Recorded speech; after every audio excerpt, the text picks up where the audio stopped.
When the lockdown and health measures came in, there was a moment of realization for me. I thought we are heading towards total control of the population, which will cause enormous psychological damage because everyone will be treated the same way, and children and students will suffer enormously at a key moment in their development. They need social interactions, these measures. So I fear very significant collateral damage. I was afraid of it. Unfortunately, my fears were below the reality of what was going to happen, especially with the wave of child and adolescent psychiatric issues we saw starting in February 2021. So I tried to alert the media to actually raise awareness of this psychological dimension, and that health can't be reduced to the circulation of a virus, that health is bigger than that. We saw increases in suicide attempts and suicides quite quickly, a lot of burnout, a lot of anxious, depressive syndromes. So I tried to report this data. All that you have seen in practice, on a daily basis, right? That I saw in my office daily, which was confirmed in hospitals. That is to say, what we saw in the city was the same as in the hospital, at Necker Hospital, which is a large Parisian hospital that takes care of children. We had over 600% more admissions of children in child psychiatry. There you have it. We really saw significant psychological damage. And it was damages linked to what? The masks? The anxiety of the moment? So there were several things. There were first the lockdowns that obviously made intrafamilial violence explode, meaning that families that were somewhat dysfunctional but managed thanks to support, like the soccer club, socialization, etc. From the moment they were in closed quarters, there was an explosion of alcoholism in one parent, or violence, or parents who were ill and not monitored anymore. So they were no longer taking their treatment, and as a result, an increase in abuse. I had a patient whose father had been removed from the family unit before the lockdown because he was incestuous, and who was then confined again with his wife and children. So we can well imagine the social and psychological dramas that this could have caused. Battered women, for instance, who had no refuge, who couldn't go to friends' houses. So there was this increasing violence, and then there was for babies, children, students who had in their vital needs going to class, having social interactions, playing sports, ultimately a withdrawal and isolation that was dangerous. At 45 years old, not going to a restaurant or to the movies doesn't matter. However, when you're a student and can't question a professor, being stuck behind a screen all day, it's obvious that addictions explode, it's obvious that depressions explode. Suicide attempts have increased a lot. And today we still have not come out of it. That is to say, we think that because the measures have been lifted, the damage has stopped, except that when you have been stopped mid-flight in your growth, there is lasting damage. So the children who are entering first grade or babies who had language delays due to the mask, who are starting preschool, etc., these are children who have missed something in their development, and the human being grows with sensitive periods, and when something is missed at a crucial moment, it's difficult and takes a long time to recover. So today, in fact, we still see the effects in our practices. And when you said that in the media, how was it? What was the atmosphere like on those sets? There was also, I imagine, a lot of, well, you faced strong opposition. Yes, because if you will, we are in a society governed by algorithms. So when a clinician comes and talks about something from clinical experience, as long as there are no statistical studies with figures to back up what they say, it has no value, except that when the alarm is raised, we don't have the numbers yet, and when we get the numbers, it's already too late. When we said, watch out for this segment of the population, this is going to happen. For the elderly, there will be decline syndromes. As I say, we still had some control, except that when you are told, but you do not have the figures, you know nothing, you have a professional bias because you only see people who are doing poorly in your work, and we wait for the figures once we have the statistics 3 years later. Unfortunately, if the statistics confirm what we say, the damage is done. And the speech delays, they are there, and the teenagers who committed suicide, we cannot bring them back. So there was this suspicion related to the fact that many doctors are now used to only responding to statistics because their training means they are no longer taught philosophy, they are no longer taught ultimately everything that is clinical and everything that is human. So they train them with multiple choice questionnaires and consequently they no longer manage to have a holistic and global view of human health in its environment. So things that are obvious and seem to be common sense completely escape them because they have a very fragmented view of reality, and they look at mere numbers of viral circulation. They don't look at a family's health. And then the journalists, they were on TV sets all the time, so they were not confined. They didn't necessarily realize what was happening to people who were really facing the full impact of the measures, what it's like to work from home when you're a couple in Paris with 2 young children in 60 square meters. And so a 3-year-old child is in front of a screen all day. So not perceiving it, they told us we were being alarmist, that we were exaggerating. I had journalists who said, oh yes, it's the doomsday psychologist, etc. So I was considered the alarmist. Today, unfortunately, the same journalists acknowledge that mental health is a national cause recognized by the government, that there is a real problem because of psychotropics, which are consumed twice as much as in 2019 by young people. But the day it is recognized, unfortunately, the damage is already done. But at the time, there was resistance because the focus was so much on COVID itself that everything else about health was overlooked. Were there also media pressures to maintain a certain narrative within the media? Oh yes, of course. That is to say, there were editorial rooms where it was made very clear, more to journalists than to external contributors. But still, it was said, be careful not to sow confusion in people's minds by going too against the government's word. So the salaried journalist is very troubled because he has a real conflict of interest. We, as external contributors, had the freedom to say, well, no, I do not want to go against my ethics and professional conduct. So if I cannot say what I see, I will not go. But indeed, for some journalists who might have wanted to say something perhaps contrary to the accepted opinions, it was very complicated situations of censorship. In fact, we cannot. And were you also affected by that? Were you actually censored at times? For me, there was a network that asked me not to use certain words. And then there were channels where I know what I said displeased them, but they didn't stop me from saying it. I experienced a bit of everything, actually, because I appeared in many different media. So there are media outlets that stopped inviting me. There are media outlets that contradicted me but let me speak. There are media outlets that said, we cannot use those words because people will no longer understand. There was a bit of everything, but yes, there are editorial teams that ask you to commit to not going against the official narrative. It was particularly intense, I imagine, at the time when we were talking about the health pass or vaccination. Of course, yes. At the time of the health pass saying it's blackmail, as I said, it's blackmail being exercised, especially on the younger ones who are not affected by the disease. We can't stop teenagers from playing sports on the pretext that the parents didn't want to inject them. Yes, I was obviously labeled a conspiracy theorist. I was labeled a right-wing extremist psychologist. Really nothing to do with the matter. In fact, I was stating facts with no intention of destabilizing anyone. And those whom it bothered categorized me in a way that made my speech seem dangerous. Did you receive apologies from journalists or colleagues who might have spoken badly of you during that period? No, definitely not. But in France, we don't look back at the COVID period. We keep moving forward in the media. So we're on to the next issue. There's very, very little, there's starting to be a bit of mea culpa from some who admit there are things they didn't say because they had directives or fears. But on the other hand, when you are treated like I was on the sets, as sentimental and giving lectures, etc. Obviously, I didn't get any apologies, but I don't care personally. What bothers me is those who tried to be helpful towards vulnerable people, babies, the young, and so on, women who gave birth while wearing a mask. We still did it. We actually prevented people from burying their dead. I mean, those people, I didn't really manage to help them. As for someone apologizing to me when they say something really foolish, I don't attach importance to that kind of talk, so it's not a big deal. What is serious is that no apologies were made to the people who were harmed. And today, indeed, everyone seems to have somewhat forgotten those 2 years of crisis, right? No one seems to want to talk about it anymore, as if it were a taboo subject. So why, in your opinion, and can we consider it a phenomenon of traumatic amnesia at a societal level? There was a collective trauma.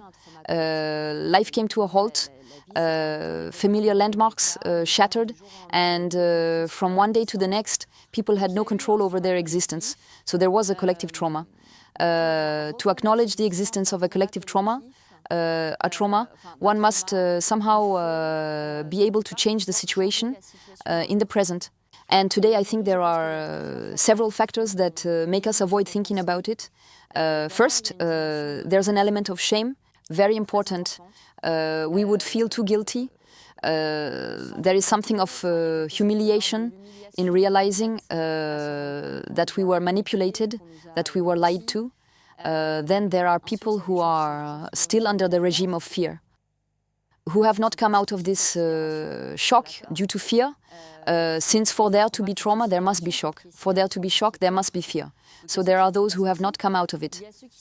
There are those who are a bit embarrassed to admit they got fooled because it bruises the ego a little. There are those who are ashamed because they realize they have caused harm while thinking they were doing good.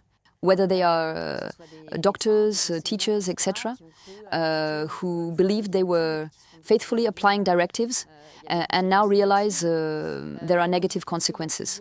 So I think there are several factors, and that in France, in any case, the population experiences so many successive acts of violence, one after the other.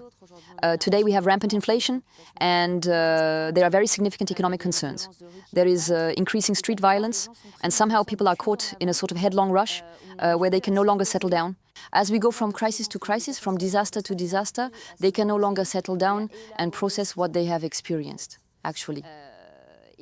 And then there's another factor at play, which is the decline in education.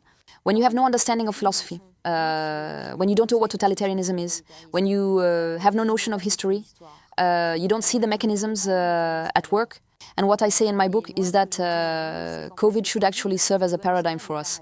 The way the crisis was managed, I'm not talking about the disease itself, I don't have scientific expertise on the virus, I'm not questioning the virus, but the management of the crisis should serve as a paradigm for us to understand how today, in Western societies, we want to provide a standardized, centralized and totalitarian response to all problems, to all issues that arise in a society, whether ecological, economic, health-related, etc.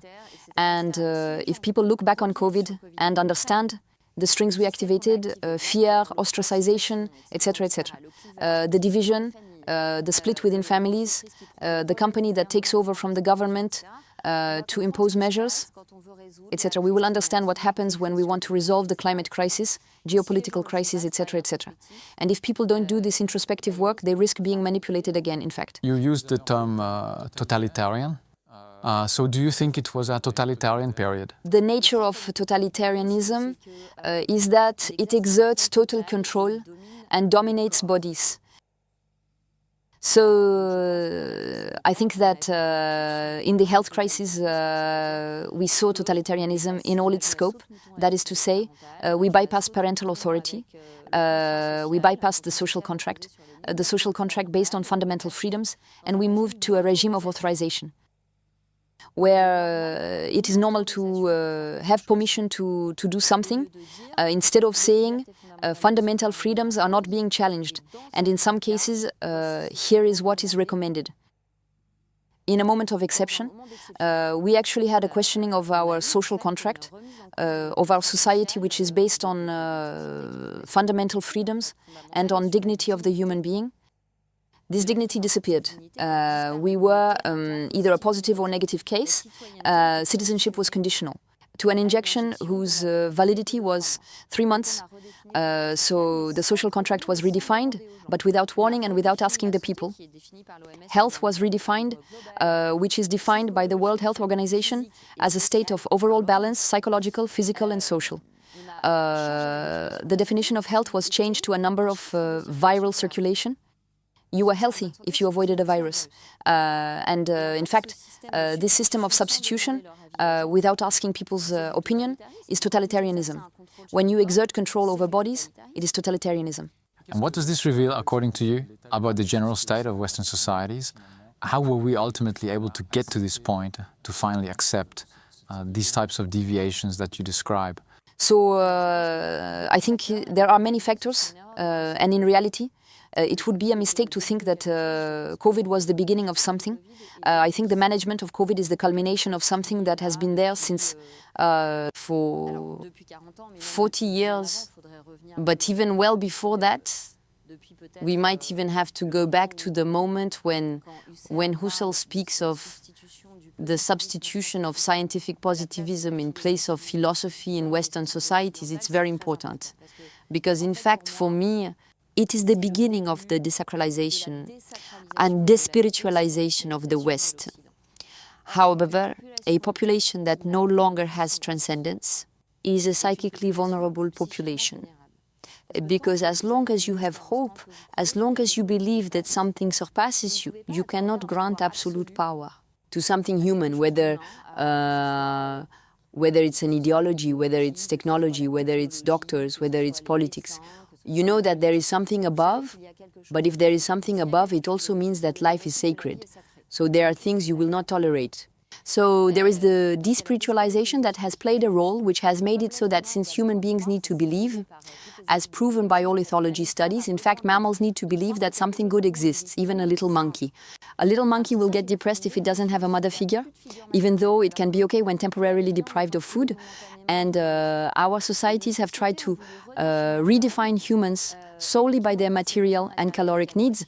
In fact, during the lockdown, it was like you have food, so everything is fine. And when we define humans solely by their condition somewhere as consumers and taxpayers, we despiritualize them, reducing them to something exclusively material, which makes them very manipulable at first, and which justifies everything is possible if life is no longer sacred. Everything is allowed, everything is permitted. Then the second factor for me that comes right after is the decline in the level of education. For there to be democracy, it takes thinking individuals. To think, you need knowledge. And today, Western societies are both highly bureaucratized and algorithmized. In fact, knowledge no longer has value. That is to say, authority is no longer legitimized by knowledge and understanding. So we were bombarded with truths that were suddenly absolute, whereas the day before, we had been told the opposite, and we were not allowed to discuss it. So in fact, knowledge no longer has value. If knowledge no longer has value, it means that school is a place of conditioning and no longer a place of instruction. And we see it because today, school is no longer a barrier to ideologies. It is porous to ideology in France. All kinds of ideologies. But ideology penetrates the school. Knowledge is no longer at the center. So a population that has... My generation doesn't have much understanding of history. We don't have much understanding of philosophy. We haven't learned much about the totalitarian experience of the 20th century. But on the other hand, we have technological means that allow totalitarianism not to need to rely on police in the streets, even though we have had police in the streets. So that also makes people vulnerable. Less knowledge means less critical thinking, and therefore less perspective on what we are told. So there is a major hold by news channels that repeat very anxiety-inducing things in a loop.